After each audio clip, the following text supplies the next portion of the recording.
From far away, even the most troubled places are easy to forget. But up close, the United Nations compound of Malakal in South Sudan is hard to ignore. People forced here by the fighting are angry with their leaders' refusal to compromise. President Salva Kiir and opposition leader Riek Machar seem unable to form a new government that would end the conflict.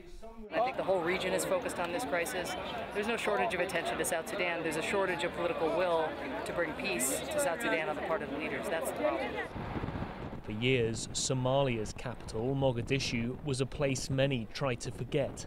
But it's now 3 years since the armed group Al-Shabaab was forced out of the city. Yet with more immediate conflicts dominating the headlines, the UN fears Somalia will be forgotten. There are many, many crises in eastern Ukraine, in Iraq, in Syria, in Libya, in Gaza. But there's also many humanitarian crises around the world, in Central African Republic and Mali. And there is a donor fatigue, there is a political focus fatigue, if you like. So it's really important that we don't lose sight of countries where there is a real chance of making a difference. But both countries are chronically underfunded. The UN has only reached half of this year's South Sudan appeal total and just over a quarter for Somalia. The Security Council hopes their trip can make a difference. It's a huge undertaking, bringing the whole of the Security Council to countries as unstable as Somalia and South Sudan.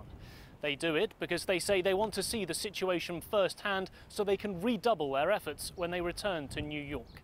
And it shows the international community that countries like Somalia and South Sudan, not normally at the top of the priority list, need more attention and more commitment.